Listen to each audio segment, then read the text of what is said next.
Thanks for watching. We appreciate you. Please subscribe.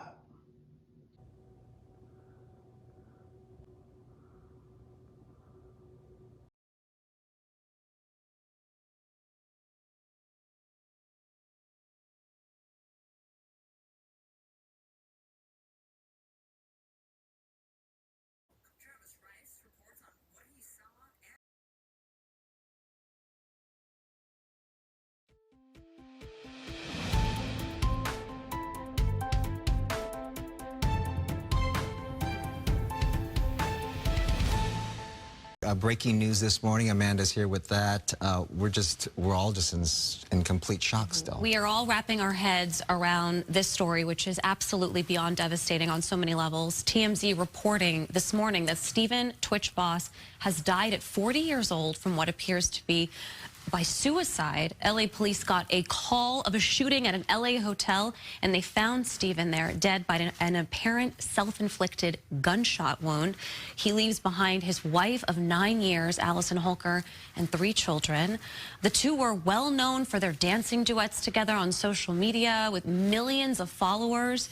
One of the loveliest couples, we were all saying in the commercial break, in the industry. Almost 5 million followers on TikTok just for their upbeat relationship, their dancing. And it's really hard to wrap your head around. 3 kids, a wife. Right before Christmas. Right before Christmas. We don't know if there's a note. We know that his wife, Allison, just issued a statement exclusively to People magazine saying they love him, they miss him, and that he will always be the backbone to their family, and ending it with that she will always save the last dance for him. I keep thinking it's wrong, Me too. you know, and keep going back to look because it's just very hard to digest. Yeah. We say this often when something like this happens and it's someone bigger than life and someone who seems to have it all. Yeah. And you're like, well, how did we not see that? Or Right. what was going on that led you to this point? Right. Answers that we don't have right now. But I'm just devastated for them, and also because we hear he's been a guest here on Good Day LA a number of interviewed him many times. times. We got to know him on a personal level. Yeah. You know, Bob, you were saying he did come across, and he seemed to be one of the most humble, kindest people. Absolutely. I think that's one of the reasons why it's hitting us in a different way, is when you feel like you know somebody and you feel like you know them. he just emoted so much positive energy. He did. He and his wife, right? And they were For over a decade. Yeah. He was on So You Think You Can Dance. I interviewed him right when they got married. Right. They've always been consistently happy on the on the surface. Bringing so much joy to people through their dancing. So much joy. So incredibly talented and funny. And if you even talk to, so humble is the other thing. If you talk to people who are in the studio who are not on air, you know, like they were so nice to everyone here.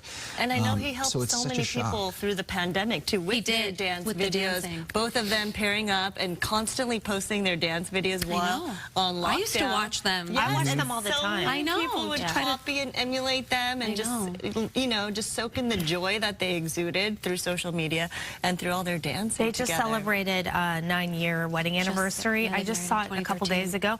I just went because, you know, oftentimes when things like this happen, you go to Instagram to see what was the last post and what did they say and what were they doing. Were there any signs? Right. And I'm just so confused. We obviously are going to wait to see if there was a note, if there was an apparent reason for this. You know, his talent was just limitless. He not only was a dancer, he took the reins as executive producer when the Ellen Show went through all those changes. He understood production. Him and his wife co-hosted the Disney World Fairy Tale weddings. They were that picture-perfect couple, as it seemed, and they gave so many of us hope. She said in her statement to People that he was an inspiration, and he truly was. On so many levels. I'm still wrapping my head around all of this. Only 40 years old. 40 years old. And the kids. That's Christmas. what breaks my heart. His wife just celebrating the anniversary this weekend. Right.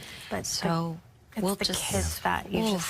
They were the kind of people you really pulled for because they were so down to earth and humble and friendly, right? And just brought so much happiness to everyone. Yeah. Yeah. I mean, we just send our deepest condolences to Allison and the kids this morning, and we want to remind you, if you or someone that you know and love is going through a hard time and needs help, please call or text 988. Just 988. That's the Suicide and Crisis Lifeline. It's available 24 hours a day. You can call or text 988. All right, Amanda, we'll have more coming up, obviously, throughout the morning on this, because this is a big, big story.